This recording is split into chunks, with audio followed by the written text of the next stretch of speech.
du pouvoir du sang. Dis à ton voisin, pouvoir du sang. J'ai remarqué dans ma Bible, de Genèse à l'Apocalypse, et l'évangile que nous prêchons est basé sur le sang. Est basé sur le sang. Et parmi les versets et les références que nous avons lues ensemble, Dieu dit à Noé, il dit que la vie de l'homme se trouve dans son sang. Parce qu'en fait, à la fin, il dira, j'ai créé l'homme à mon image. Et ça, nous le savons parce que nous savons aussi le répéter. Dieu a créé l'homme à son image selon sa ressemblance. Mais en réalité, quelle est cette image de Dieu dans l'homme? Nous savons que Dieu n'est pas physique, Dieu est esprit. Mais il dit qu'il t'a créé à son image. L'image de Dieu dans l'homme est représentée par ces trois éléments que nous allons voir rapidement. L'homme a l'esprit, comme Dieu aussi est esprit. Mais quand on parle de l'esprit de Dieu, on parle d'un grand esprit, on écrit avec H-E plutôt majuscule. Et l'esprit de l'homme, on écrit avec E minuscule. Mais en fait, les deux sont des esprits. L'homme n'est pas encore la chair que nous voyons. L'homme est d'abord un esprit. L'homme, c'est un esprit qui a été créé par un grand esprit. L'esprit de Dieu a créé l'esprit de l'homme. Et dans l'homme est esprit, l'homme a une personnalité. L'homme a la capacité de réfléchir. L'homme peut parler. L'homme peut faire des discours. Et le Dieu de la Bible aussi, c'est un Dieu intelligent. Et l'homme est intelligent. Et l'homme est la créature la plus intelligente que Dieu a créée.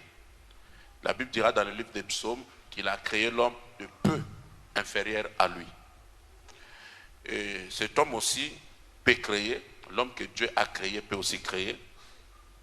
L'homme peut fabriquer. L'homme a la capacité aussi de fabriquer, de créer plusieurs choses. Vous verrez que Dieu a créé des animaux que nous trouvons sur la terre, mais l'homme a réfléchi comment avoir le fromage, comment avoir le lait. Ça, Dieu n'a pas dit à l'homme. C'est l'intelligence de l'homme. Nous avons des montagnes, j'habite Turin, nous sommes entourés par les Alpes, donc nous avons des frontières naturelles par rapport à la France et à la Suisse, c'est des montagnes. Mais vous verrez comment l'homme a pu percer des montagnes pour faire des tunnels. Ça, Dieu n'a pas dit à l'homme. L'homme a réfléchi. L'homme a pensé comment faire pour arriver de l'autre côté. Dieu nous donne des animaux, l'homme a pensé comment s'habiller, et je peux prendre la peau d'un animal et en fabriquer un habit. Donc l'homme que Dieu crée, c'est un homme intelligent, c'est un homme qui réfléchit. Et le point commun avec aussi Dieu, c'est que l'homme parle comme Dieu. Le Dieu de la Bible parle. D'ailleurs, il a créé toutes choses par sa parole. Et Dieu a donné aussi à l'homme la capacité de parler. Or, celui qui parle a le pouvoir de créer. Parce que toutes choses ont été créées par la parole. Est-ce que jusque-là, quelqu'un est avec moi? Donc, l'homme est semblable à Dieu au niveau de son esprit. L'homme aussi est semblable à Dieu par rapport à sa personnalité. Dieu est esprit. C'est un être spirituel et invisible. Et dans l'homme aussi, il y a une partie spirituelle et invisible. La partie esprit que tu as te permet de te mettre en contact ou en communion, soit avec l'esprit de Dieu ou l'esprit du mal. Et c'est cette partie-là qui t'aide aussi à adorer Dieu. Vous verrez la Bible dire que Dieu cherche les vrais adorateurs qui vont l'adorer en esprit et en vérité. Si quelqu'un n'arrive pas ou n'est pas en communion avec Dieu, c'est comme quelqu'un qui est bouché d'oreille ou bien de goût. Il peut bien voir la nourriture, mais il ne sent pas la nourriture. Il y a des personnes comme ça qui ont un problème de lui. Il peut bien voir les musiciens chanter, danser, mais il n'entend pas. C'est quelqu'un qui a un handicap. Il est malade quelque part. Et si quelqu'un n'arrive pas à adorer Dieu, il est mort quelque part. Quelque part, dans son être, dans son esprit, il y a ce que nous pouvons appeler la mort. Comme Dieu a dit à l'homme, quand vous allez manger de cette fruit, vous allez mourir. L'homme n'est pas mort physiquement, mais au niveau de son esprit, il était mort parce qu'il n'était plus en communion avec Dieu. Le jour où tu reçois Jésus comme Seigneur et Sauveur, Dieu débouche cela. Et c'est comme ça que tu as soif maintenant de l'adorer. Parce qu'au fait, il y a maintenant communion. Mais quand cela est bouché, comprenez mon expression, cela veut dire qu'il y a mort dans ton esprit. Tu ne peux pas adorer Dieu. Or, Dieu cherche les vrais adorateurs qui vont l'adorer en esprit et en vérité. Ceux qui peuvent adorer Dieu, ce sont seulement des êtres qui ont un esprit. Alors qu'un animal ne peut pas adorer. Mais un animal peut louer Dieu. C'est compliqué, hein? Amen. La Bible dit que tous ceux qui respirent louent l'Éternel. L'animal respire. L'arbre respire. L'arbre loue Dieu. Quand vous voyez des arbres qui sont feuilletés par le vent, vous pouvez voir seulement les arbres bouger, mais en réalité, en esprit, ils louent Dieu. Ils savent dire bonjour à Dieu, merci de nous avoir créés. Mais ils ne peuvent pas adorer Dieu au niveau de l'homme avec son Dieu. L'homme, c'est un être particulier. C'est un être qui entre en communion avec Dieu par son esprit. Et nous avons aussi, surtout ça c'est important par rapport à ce que nous allons étudier, nous sommes semblables à Dieu par le sang. Est-ce que Dieu a-t-il un sang? On le verra. Le sang apporte la vie. Et nous l'avons lu ensemble avec vous, que l'âme de la personne se trouve dans son sang. L'être de la personne se trouve dans son sang. Le sang apporte la vie. Le sang, c'est là où se trouve véritablement l'image de Dieu. Je vais aussi expliquer cela. Pourquoi? Parce que tout ce qui sort de Dieu apporte la vie. Quand Dieu parle, c'est la vie qui entre. Le souffle de Dieu apporte la vie. Jusqu'au point où Jésus a pris sa salive, mélangé avec l'argile, il a appliqué sur un homme et la personne a eu la vie. Tout ce qui sort de Dieu apporte la vie. Et dans l'homme, ce qui apporte la vie, c'est le sang. Biologiquement, là où le sang arrive, il y a la vie, il y a le mouvement. Si dans l'un de tes membres, le sang n'arrive point, il n'y aura plus la vie. On va parler de la paralysie. Ça ne bouge plus. Or, la chose qui a fait que ça ne bouge plus, c'est qu'il n'y a plus une bonne circulation sanguine. La vie de l'homme se trouve dans son sang. Et vous remarquerez, Dieu parlait à Abel. Dans la Bible, là où nous avons lu, Dieu dit à Abel ceci. Abel est le frère cadet de Caïn. Ils sont dans le champ, ils sont seuls. Ils ont pensé d'adorer Dieu avec leurs offrandes. Parce que l'adoration ne se fait pas seulement par la parole, par des actes.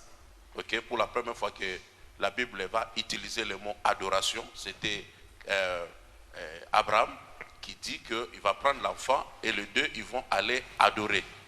Adorer Dieu, c'est sacrifier. Okay? Ça c'est le principe de première mention dans la Bible. La première fois qu'on a parlé d'adoration, c'était sacrifier, c'était donner à Dieu. Donc on n'adore pas seulement par la parole, mais le fait de se sacrifier, c'est une adoration. Alors, ils ont pensé aussi de le faire. On ne sait pas comment ils ont pensé, parce que leurs parents déjà n'étaient plus en communion avec Dieu. Vous le savez, l'histoire d'Adam et Ève au commencement. Chassés du jardin. Mais certainement, comme ils sont enfants d'Adam, certainement leur père Adam leur parlait de leur relation avec Dieu. Et certainement, ils ont aussi dit à leurs enfants comment faire pour adorer Dieu. Les enfants aussi ont pensé à adorer Dieu à leur tour. Et chacun a amené aussi ce qu'il pouvait produire, ce qui était aussi normal. Caïn va apporter le fruit de la terre et l'autre apporte aussi les bêtes puisqu'il était le ver. Ils vont sacrifier devant Dieu, mais Dieu va agréer l'offrande ou l'adoration d'Abel. Mais il ne va pas agréer l'adoration de Caïn. Est-ce que Caïn a commis une faute? Oui. Mais en fait, la faute de Caïn, c'était par ignorance. Caïn ne savait pas que chaque fois qu'il y a rupture de relation avec Dieu, au niveau de l'esprit, tout se paye par le sang. Et c'est la Bible qui le dit. La Bible dit en réalité, tout est payé par le sang. Le sang, c'est comme une monnaie d'échange spirituellement.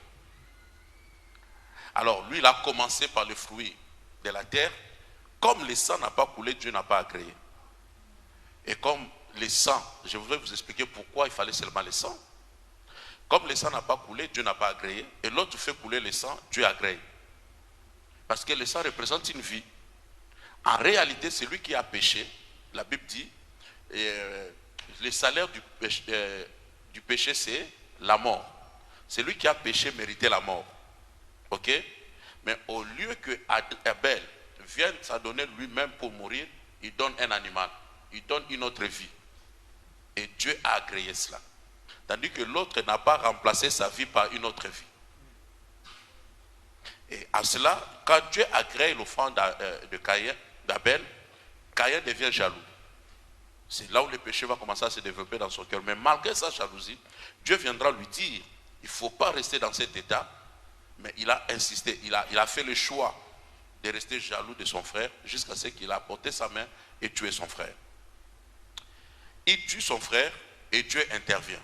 Mais Dieu, en intervenant, il nous donne une très grande indication. Dieu dit ceci: pourquoi tu as tué ton frère? Pourquoi? Comment Dieu tu le sais? Dieu dira: pourquoi tu as fait cela? Il dit: parce que Dieu dit: qu'as-tu fait?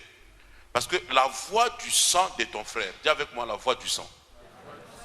La voix du sang de ton frère crie de la terre jusqu'à moi. Et par cette indication révérende, Dieu voulait tout simplement nous donner une forte connaissance de la personne. Dieu voulait dire: qui a la personne, il y a aussi son sang. Parce qu'en fait, celui qu'on a tué, c'était Abel. Les cadavres étaient là. Mais en dehors de la mort qu'on pouvait constater du cadavre, il y avait la continuité de la vie par son sang. Parce que son sang continue à faire quoi? À crier. Donc il y a une séparation entre toi et ton sang. C'est quelqu'un avec moi? C'est pour ça, rapidement, je vais dire à quelqu'un: tu peux être calomnié, on peut toucher à ton témoignage, on peut tout faire contre toi. Jusque-là, on a touché qu'à toi, mais on n'a pas encore touché à ta vie. Parce que ta vie se trouve dans ton sang. Regarde les mamans, une fois qu'on a touché son enfant, il dit: pas, tu veux tout faire, mais pas à mon fils, parce que c'est ma vie, c'est mon sang. Ton sang, c'est une autre chose. Ta vie aussi est séparée de ton sang. Dieu dit: qu'as-tu fait à ton frère? Il est déjà mort. Mais Dieu continue à dire à Caïn, il dit: le sang de ton frère crie encore vers moi. Donc la vie qui coule encore dans le sang continue. À faire quoi? À parler. Il y a toi et il y a ton sang. Quelqu'un peut dire amen? Amen. Ton sang te représente, ton sang, c'est la réalité de ta personne. Que Dieu nous aide, on va tout expliquer pour une bonne compréhension. Je suis en train seulement de poser des bases. Vous savez que le premier homme s'appelle Adam. Dis avec moi, Adam. Mais Adam signifie tout simplement, si on enlève les A, le premier A, Dan signifie sang. Et Adam veut dire, A c'est l'alpha, c'est le commencement. Cela veut dire que la première personne, le premier homme que Dieu crée, c'est un homme qui s'exprime par le sang. Par le sang. Je disais tout à l'heure que biologiquement, là où le sang arrive, c'est là où la vie y est. Et ton sang, c'est toi. Ton sang te représente. Amen. Amen. Je ne sais pas trop bien en français ou bien d'autres cultures, mais de là où je viens, si quelqu'un arrive, bien on dira il a beaucoup de chance, il s'en sort toujours, même là où il y a des difficultés, il y a un accident, il y a un problème, il y a tout ça, mais lui il arrive toujours à s'en sortir. Il y a une expression que nous utilisons que je peux interpréter: tu as un sang fort. En quelque sorte, on dit tu as un sang fort. Et quelqu'un qui tombe toujours dans des malédictions, dans des problèmes, on dit il a un sang faible. Mais qu'est-ce qu'on voulait tout simplement dire? Pourquoi on n'a pas parlé de l'homme? Pourquoi on n'a pas parlé des os? Pourquoi on n'a pas parlé de tes muscles? Mais on a parlé de ton sang. C'est une expression que nous avons trouvée par nos ancêtres, tout cela. C'est que même dans leur connaissance antique, ils savaient que l'homme, c'était réellement son sang. Le sang parle. Aujourd'hui comme aujourd'hui, si tu as remarqué, j'ai un petit souci avec mon nez là. Je suis allé voir un médecin. La première des choses qu'il va me demander, c'est l'examen des sangs. Ok? Il ne veut pas me toucher, il ne veut pas tout, mais il a besoin de mon sang. Mais dès qu'il aura mon sang, il va parler avec mon sang. Ils seront à deux, mais moi je serai aussi présent. Oh, quelqu'un n'est pas là? En fait, physiquement, je suis comme Abel, qui est tombé, qui est mort, mais en réalité, je serai devant la table de mon médecin. Parce qu'en consultant mon sang, il aura toutes les indications. Donc mon sang va parler avec lui. Avec mon sang, il saura si je suis susceptible à quelle maladie, s'il y a quelque chose dans mon sang, tout. On veut savoir si une femme est grosse, c'est le sang. Donc le sang va parler avec le médecin. On saura si tu as telle maladie, tu peux aussi attraper telle maladie. C'est comme ça que quand le médecin va te rappeler, il va te poser beaucoup de questions. Est-ce que dans ta famille, il y a tel qui avait telle maladie, il y a telle famille qui a manifesté telle chose? Tout cela, il a eu comme indication que par ton sang. Il ne t'a pas vu, il ne t'a pas parlé, mais il a parlé avec ton sang. C'est que ton sang parle. Amen. Il y a un couple ici. Venez un peu, s'il vous plaît. Pardon. Je vais vous déranger un peu. Si vous ne suivez pas mon introduction, ça sera difficile de me joindre par la suite. Donc sois attentif. C'est un couple. Ok? Le frère qui est un monsieur qui sort d'une famille quelconque. Et ce monsieur avait un papa et une maman. Mais n'oublions pas que son papa portait aussi son sang. Sa mère aussi portait son sang. Et les deux se sont mis ensemble. Ils ont formé ces messieurs. C'est que le monsieur n'a pas son propre sang. Le monsieur a le sang mélangé de son père et de sa mère. Mais derrière ce papa et cette maman, il y avait aussi deux personnes.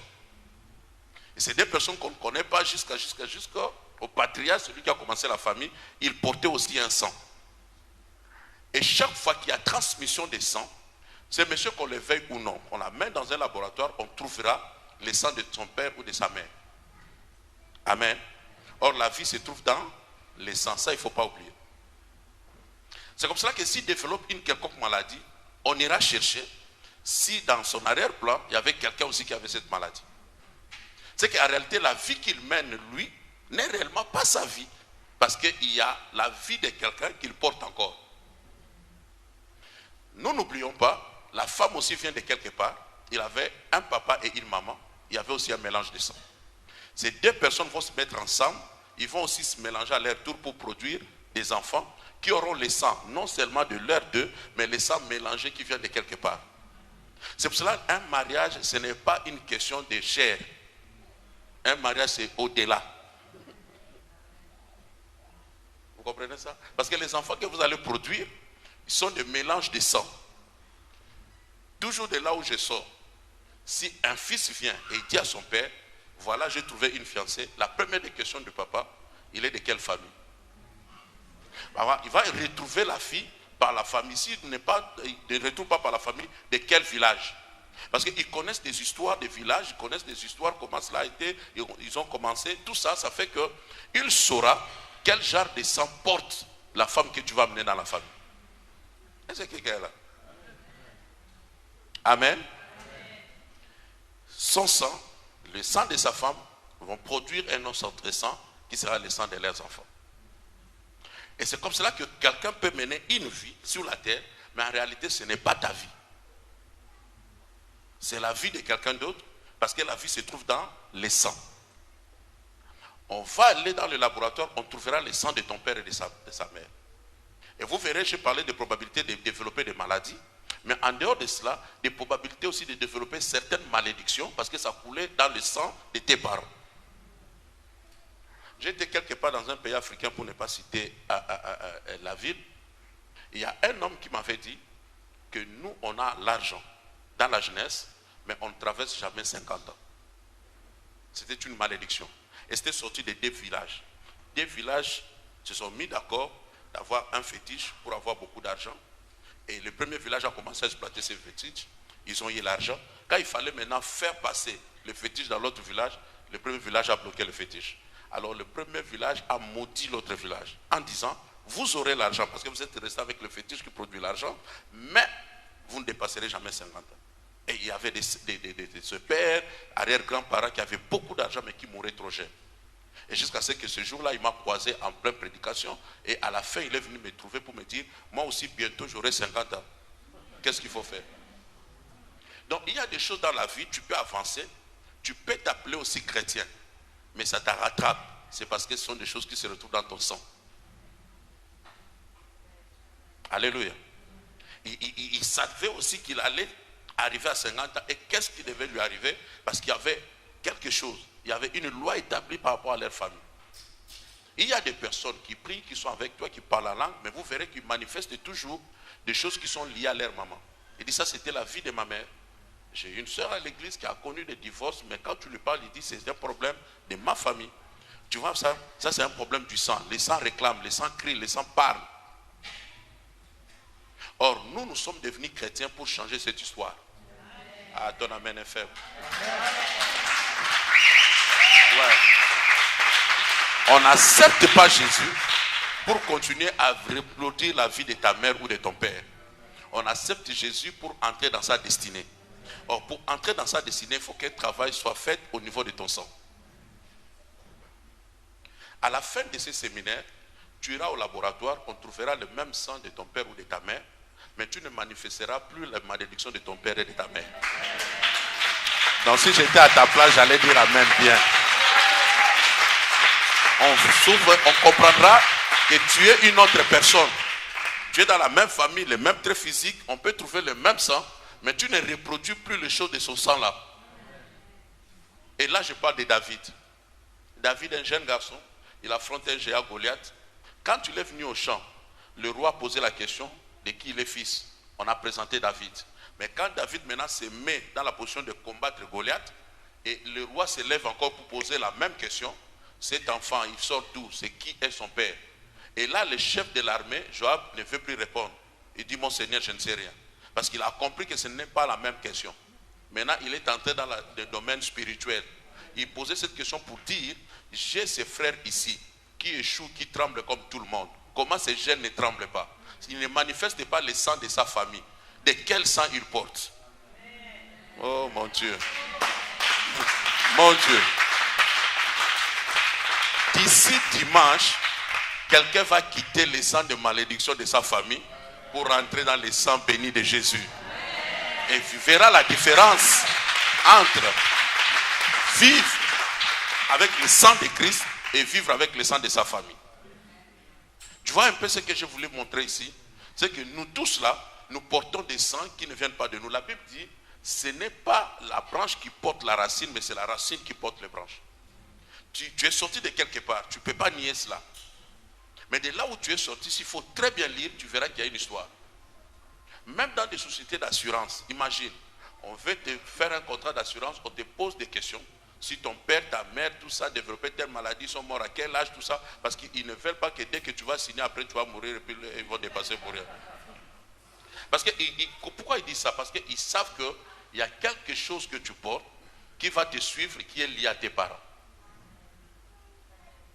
Amen. Merci beaucoup. Merci beaucoup. C'est comme cela que le problème de sang, nous devons très bien les traiter. La Bible est basée sur le sang. Si nous sommes là, ma soeur, nous sommes en train de louer Dieu, d'adorer Dieu, nous avons une salle comme ça, nous sommes assis sur un sang. C'est parce que quelqu'un a versé son sang. C'est le sang, c'est la force du sang qui a fait que nous soyons là. Bon, je ne sais pas trop bien par rapport à la société européenne, mais en Afrique, surtout chez moi en Afrique centrale, il y a des genres de fétiches qu'on appelle le kodia. Tu comprends ça, papa? Non. Donc cela veut dire quoi? Nous sommes tellement pauvres et nous voulons avoir l'argent. On va traiter ces fétiches-là, mais quelqu'un de nous doit payer. On ne prend pas n'importe qui, on prend la personne qui réussit dans la famille. Une personne puissante. Pourquoi? Parce que son sang est puissant. Il y a d'autres sangs, même si on donne ça, ça ne donne pas de résultats. C'est un sang gâté.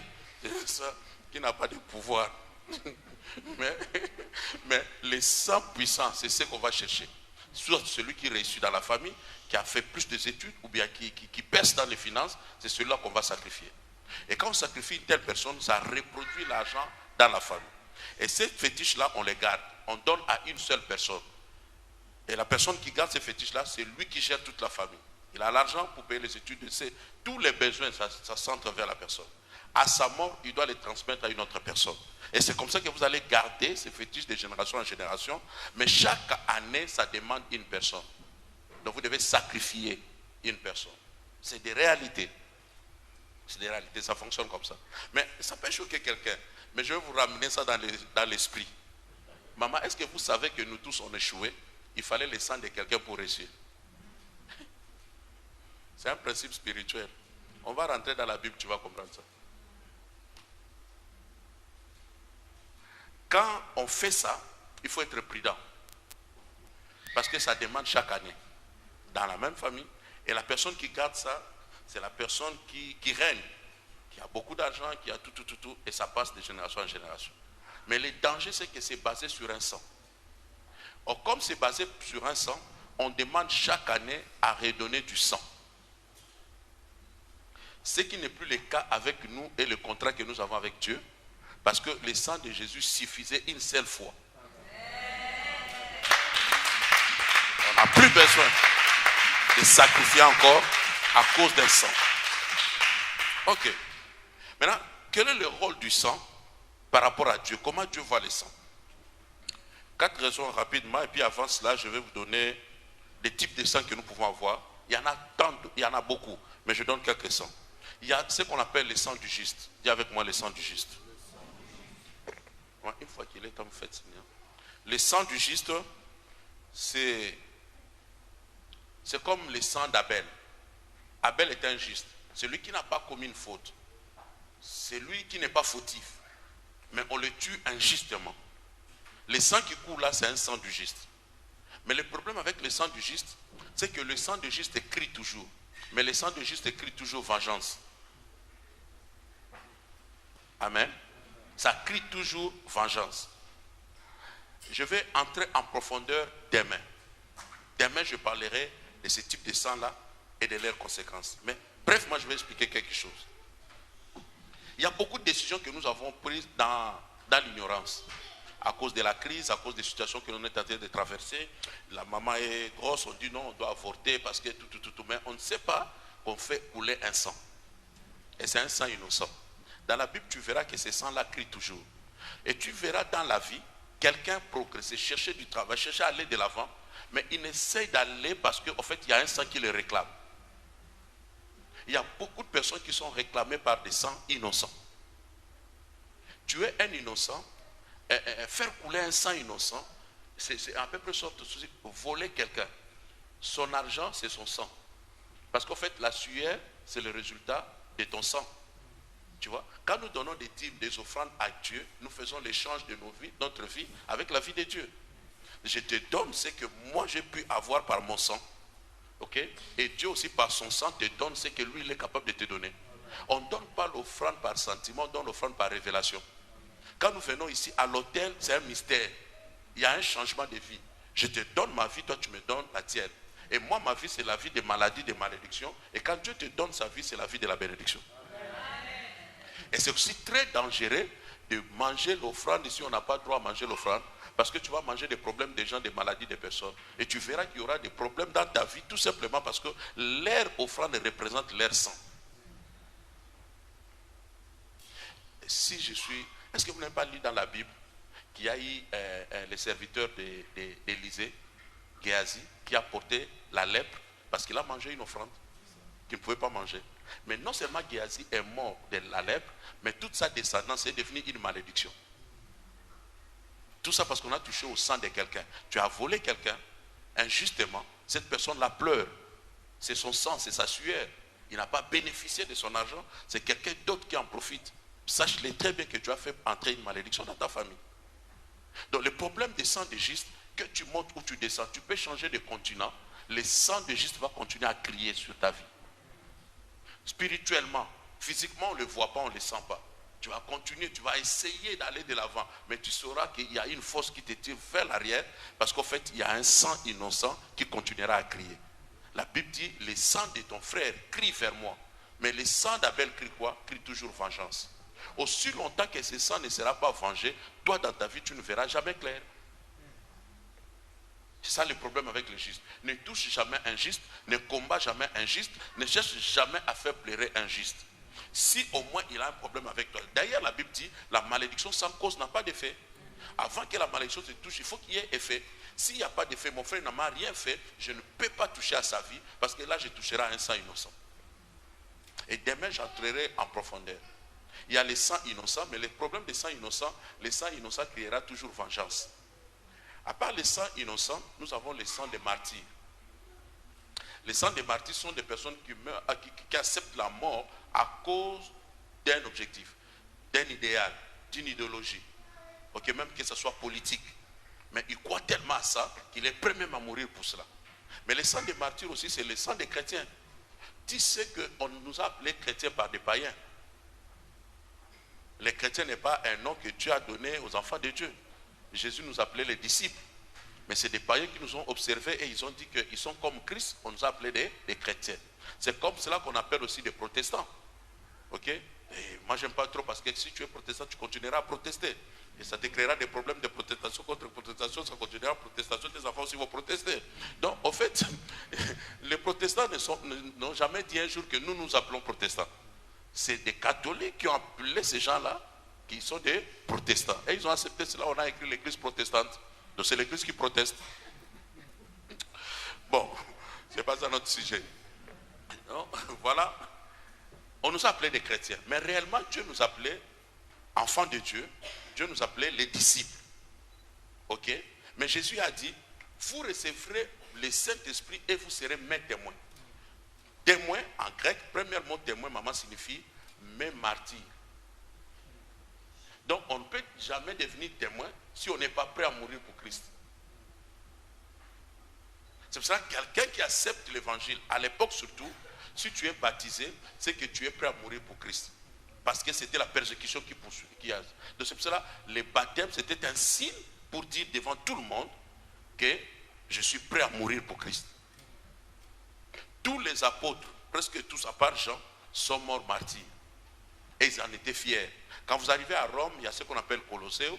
On jetait les premiers chrétiens là-bas, on donnait aux animaux et les gens venaient en spectacle pour voir. Mais ils voyaient quoi? Ils voyaient des chrétiens qui mouraient avec joie, qui chantaient. Parce que pour eux, mourir pour Christ, c'était un gain. Mais si on arrive dans nos églises aujourd'hui, qui est prêt pour mourir pour Christ? Amen. Donc, entrer à l'église à l'époque, c'était devenir un martyr. Donc, il y a des sangs de martyrs. Nous avons chez nous, à l'Afrique centrale toujours, un homme qu'on appelle un martyr, donc héros national qu'on appelle Lumumba.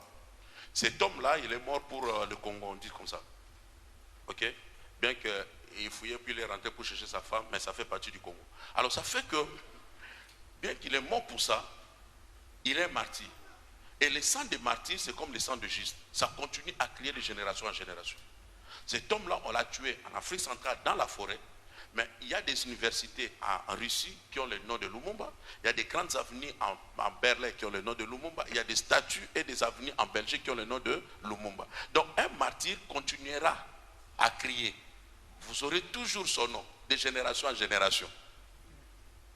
Parce que son sang a coulé pour une cause. Et nous avons les sangs des méchants. Les sangs des méchants sont des personnes méchantes. Les personnes méchantes sont comme Jézabel et son mari. Vous comprenez? Ils étaient des méchants. Ils avaient tout. Mais quand ils voient que tu as un peu, ils peuvent venir t'arracher aussi. Un méchant est né méchant. Vous ne savez pas pourquoi il est méchant, pourquoi il te fait du mal, parce que son cœur est mauvais. Mais le problème avec le cœur de méchant, ou les sangs des méchants coulent sur eux-mêmes. Cela veut dire qu'un méchant ne peut même pas réclamer, et il n'y a personne qui va réclamer à sa cause. Si tu es un méchant, ce qui est bizarre, les diables ne te réclament pas, Dieu aussi ne te réclame pas. Un méchant peut pourrir sur la route, comme Jézabel. Elle est morte, même les oiseaux ont mangé sa chair, parce qu'elle est méchante. Il y a des personnes qui meurent bizarrement avec un accident compliqué, puis parfois on n'arrive même pas à retrouver son corps. Très souvent c'est lié à une parole de malédiction sur la personne ou la méchanceté qui était liée à son cœur. Amen. La vie est faite de principes. Rien n'arrive au hasard. Un méchant restera un méchant. J'ai je peux l'appeler frère. Bon, il est africain. Le problème, c'est que ce monsieur-là, il a fini en Italie et il a fait pont et chaussée. Il a un grand diplôme universitaire. Il a reçu une lettre de son gouvernement. Il est gabonais d'origine. On a envoyé une lettre pour lui dire comme quoi que le gouvernement a besoin de toi, il faut venir pour travailler ici. Il prend son avion, dans l'avion, il meurt. Il ressuscite vers Cameroun. Il arrive chez lui, il explique à son père le regarde, il ne dit rien. Le lendemain, il va au ministère, le ministère dit on ne reconnaît pas la lettre. Alors la lettre avait l'entête et le cachet. C'est un monsieur, quand il ne travaille pas, les factures n'arrivent pas aussi chez lui. Dès qu'il commence à travailler, l'aide chez vous, tout ça, envoie des lettres pour dire on ne retrouvait pas ton adresse. Voilà ce que tu nous dois. Il prépare, il met la nourriture dans son frigo, il va travailler, et il rentre, il trouve que tout est pourri. Le frigo fonctionne. Il achète une belle voiture, il doit faire un accident. Il met du parfum, il s'habille bien, il dit j'ai besoin quand même d'une fille à mes côtés. Il approche une fille, la fille sent que le monsieur sent mauvais. Il y a ce qu'on appelle la malédiction. Et ce n'est pas des histoires, c'est un monsieur avec qui on a parlé comme ça en face. Il t'explique sa vie. Avec tout ce qu'il avait comme diplôme, il a fini par nettoyer des toilettes pour gagner un peu. C'est un problème au niveau de ses sangs. Et un tel monsieur, si lui-même n'est pas délivré, il peut se marier, il va transmettre cela aux enfants de ses enfants. C'est pour ça qu'il y a des gens qui vivent, mais qui ne vivent pas leur vie, mais vivent de malédictions qui sortent de leurs arrière-grands-parents. Je vous donnerai les versets demain. La Bible dit ceci, que tellement que Akab était mauvais, Dieu voulait le frapper. Mais Akab a voulu se repentir. Il a mis les sacs, il a pleuré, il a gêné. Dieu se lève par son prophète pour dire, comme Akab a pleuré, je ne le toucherai pas. Mais j'attends son fils. Je vais frapper. Ce que je devais à Akab, c'est son fils qui va payer. Donc une telle personne, tu subis des choses dans la vie, non parce que tu as fait une faute, parce que tu es né d'eux. Est-ce que vous comprenez ça? Parce que tu es né d'eux. Si tu es fils d'Akab, que tu le veuilles ou non, tu seras frappé. C'est quelque chose qui était suspendu avant même ta naissance. Il y a des gens qui payent des choses comme ça, parce qu'en fait, il est entré dans cette famille-là. Mais gloire soit rendue à Dieu, parce que toi, tu as l'occasion d'écouter ces messages, et Dieu fera un travail dans ta vie. Dieu fera un travail dans ta vie. L'évangile ne vient pas pour nous condamner, mais nous montre de voie. Et tu dois comprendre d'abord là où tu es pour savoir ce que Christ a fait pour toi. Regarde les réalités que nous subissons dans la vie. Parce que tu es né d'une famille telle, d'un père tel, tu ne sais pas des choses qu'il a fait. Et très souvent, chez nous, par exemple, les parents ne parlent pas trop. Or, il y a des choses qui sont passées dans nos familles que les parents n'ont jamais dit. Et vous entrez dans la famille, vous subissez la chose. Et beaucoup aussi. Et dans la Bible, nous le retrouvons. Dieu dit à Akab, toi tu seras épargné, mais ton fils qui viendra. Le fils n'est pas encore là. Il n'est pas encore né, mais il y a déjà une punition qui l'attend. Que tu le veuilles ou non, tu vas subir cela parce que tu es fils d'Akab. Vous voyez un peu? Ça, c'est la réalité qui se trouve dans le sang, et le sang des méchants. Parce que son père était un méchant. Je parlais du sang des justes, le sang des martyrs, le sang des méchants, et il y a aussi le sang de Jésus. Le sang de Jésus, avant que j'entre vraiment dans le développement, c'est le meilleur sang qu'on peut avoir. Est-ce que vous savez qu'aujourd'hui comme aujourd'hui, dans nos hôpitaux, on a besoin de sacs de sang. Et ça sauve beaucoup de vies. Parce que quand il y a un accident, il y a quelque chose, tout ce qu'on cherche c'est quoi? C'est le sang. Maman, le sang n'est pas dans ton bras, la vie n'est pas dans ton bras, la vie n'est pas dans ta jambe. On peut t'amputer la jambe, le bras, tu vas continuer à vivre. Mais si tu fais un accident, tu perds beaucoup de sang, tu vas mourir. Parce que l'âme de la personne se trouve dans son sang. C'est que ton âme est sortie de toi. Est-ce que quelqu'un me suit? Alors qu'est-ce qu'on fait? On veut te sauver, on donne du sang. Même la personne qui t'a sauvé en te donnant son sang, parfois il est honoré, tu veux le chercher après. Ah merci parce que tu m'as vraiment sauvé la vie, parce que tu m'as donné ton sang. Or pour que te donne le sang, ça doit être compatible.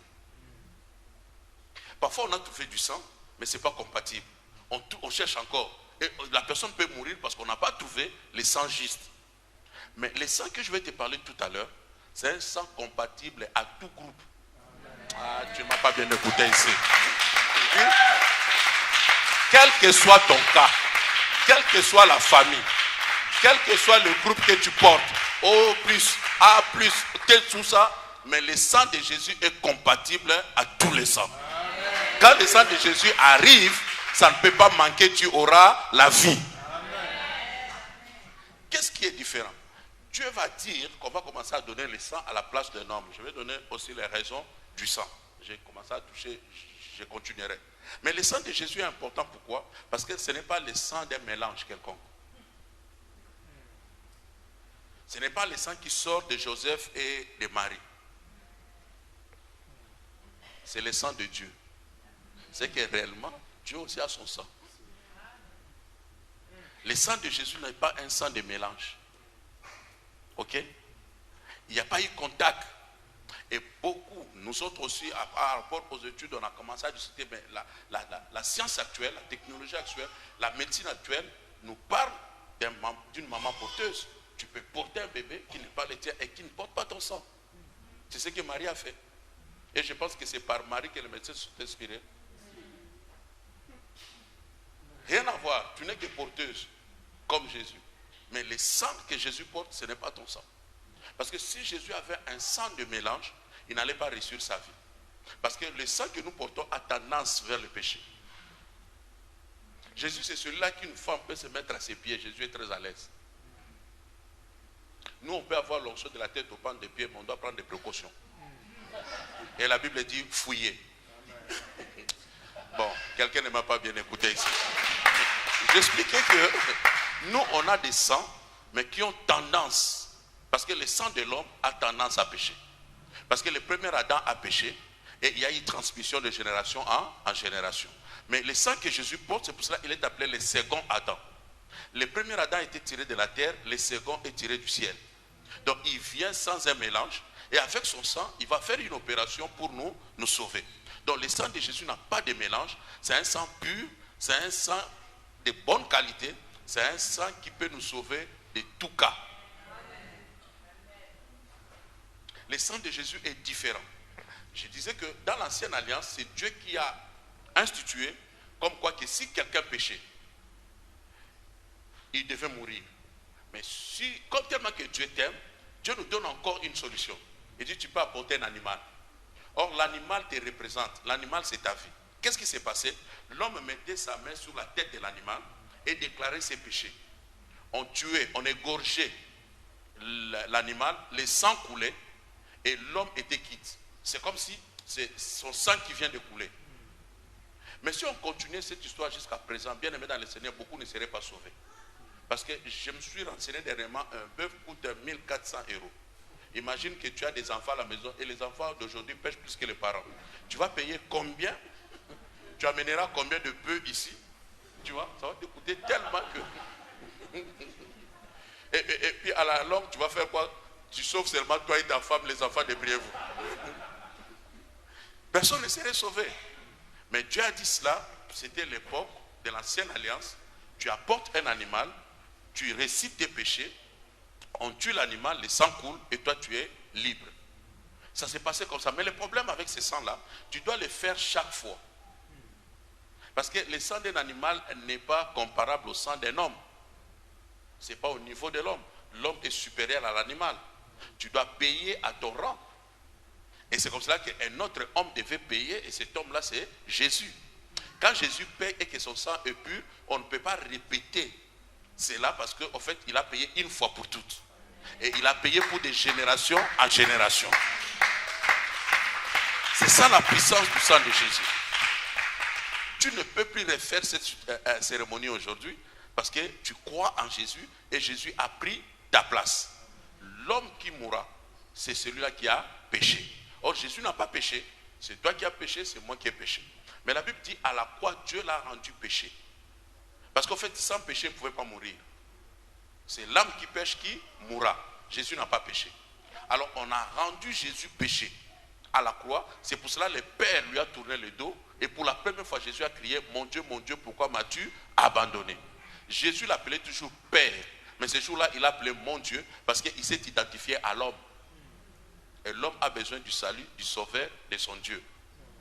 Mais quand il est fils, c'est son Père. Mais à ce moment-là, à la croix, c'était une créature qui avait besoin du salut et il l'a appelé mon Dieu. Quand Jésus est à la croix, il est identifié au péché et le Père lui tourne le dos. C'est pour la première fois que Jésus va sentir cette séparation-là. Et c'est pour ça qu'il va crier. Mais il a accepté de devenir péché. Pourquoi? Pour toi et pour moi. Et il verse son sang pour payer une fois pour toutes. Pour que nous soyons à notre tour sauvés. Voilà un peu les 4 types de sang que nous pouvons trouver dans la Bible, qui sont principaux, mais il y a d'autres sangs. Il y a le sang de la guerre, les gens qui meurent en pleine guerre, c'est aussi un sang qu'on donne. Merci.